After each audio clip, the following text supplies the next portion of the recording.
HSC ২৬ পরীক্ষার্থীদের জন্য আজকে রয়েছে অত্যন্ত গুরুত্বপূর্ণ ৩টি অফিসিয়াল নোটিশ।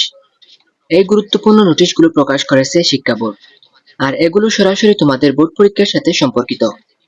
অনেক শিক্ষার্থী বিভিন্ন বিষয় নিয়ে প্রশ্ন করছিল, পরীক্ষার কেন্দ্রে কখন পৌঁছাতে হবে, কোন কোন ক্যালকুলেটর ব্যবহার করা যাবে, হাতঘড়ি ব্যবহার করা যাবে কিনা, কিংবা পরীক্ষা সংক্রান্ত সমস্যায় কোথায় যোগাযোগ করতে হবে। অবশেষে শিক্ষা বোর্ড এসব প্রশ্নের স্পষ্ট উত্তর দিয়ে ৩টি গুরুত্বপূর্ণ নির্দেশনা প্রকাশ করেছে।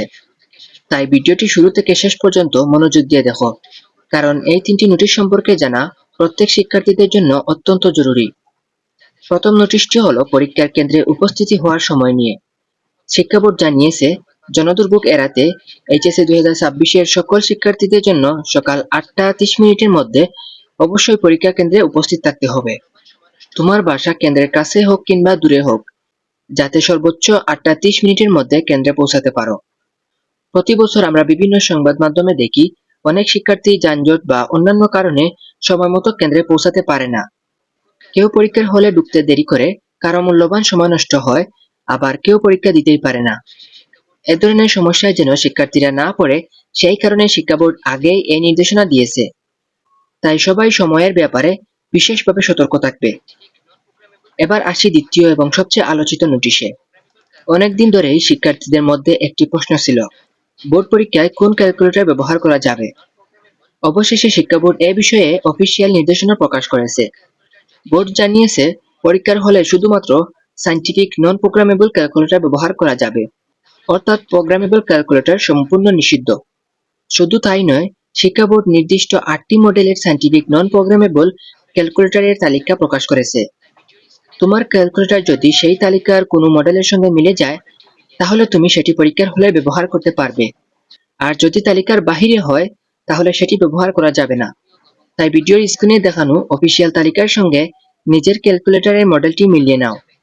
এছাড়াও শিক্ষা বোর্ড জানিয়েছে, সাধারণ যোগ বিয়োগ এবং গুণভাগের ক্যালকুলেটরও ব্যবহার করা যাবে। হাতঘড়ির ক্ষেত্রেও গুরুত্বপূর্ণ নির্দেশনা দেওয়া হয়েছে। পরীক্ষার হলে শুধুমাত্র কাঁটাযুক্ত নন প্রোগ্রামেবল যে হাতঘড়ি রয়েছে সেটা ব্যবহার করা যাবে। কোনো ধরনের স্মার্ট ওয়াচ, ডিজিটাল ওয়াচ অথবা প্রোগ্রামেবল ওয়াচ ব্যবহার করা যাবে না। তাই পরীক্ষার দিন ভুল করেও নিষিদ্ধ কোনো ডিভাইস সঙ্গে নিয়ে যেও না। এবার আসি তৃতীয় গুরুত্বপূর্ণ নোটিশে। এইচএসসি ও সমমান পরীক্ষা 2026 উপলক্ষে শিক্ষা বোর্ড একটি কন্ট্রোল রুম চালু করেছে। এই কন্ট্রোল রুমের মাধ্যমে পরীক্ষার্থীরা সরাসরি শিক্ষা বোর্ডের সঙ্গে যোগাযোগ করতে পারবে। তোমার যদি পরীক্ষা সংক্রান্ত কোনো অভিযোগ থাকে, কোনো তথ্য জানতে চাও অথবা কোনো তথ্য জানতে প্রয়োজন হয়, তাহলে বোর্ডের দেওয়া অফিসিয়াল ফোন নম্বর ও ইমেইলের মাধ্যমে যোগাযোগ করতে পারবে। অর্থাৎ পরীক্ষার্থীদের প্রয়োজনীয় সহযোগিতা দেওয়ার জন্য শিক্ষা বোর্ড বিশেষ এই কন্ট্রোল রুম চালু করেছে। সংক্ষেপে যদি আবার বলি, সকাল ৮টা ৩০ মধ্যে পরীক্ষার কেন্দ্রে উপস্থিত থাকতে হবে। দ্বিতীয়ত, বোর্ডের অনুমোদিত সায়েন্টিফিক নন প্রোগ্রামেবল ক্যালকুলেটর এবং কাঁটাযুক্ত হাতঘড়ি ব্যবহার করতে হবে। তৃতীয়ত, যে কোনো তথ্য, অভিযোগ বা সহযোগিতার জন্য শিক্ষা বোর্ডের কন্ট্রোল রুমে যোগাযোগ করা যাবে। এই ৩টি নোটিশই এইচএসসি 2026 পরীক্ষার্থীদের জন্য অত্যন্ত গুরুত্বপূর্ণ। তাই সবাই বিষয়গুলো মনে রাখবে এবং পরীক্ষার দিন বোর্ডের নির্দেশনা মেনে চলবে। বোর্ড পরীক্ষার আর বেশি সময় নেই। এখন থেকেই প্রতিটি দিনকে কাজে লাগাও, নিয়মিত পড়াশোনা করো এবং পরীক্ষার প্রস্তুতি আরো শক্তিশালী করো। সবাই ভালো থাকো, সুস্থ থাকো।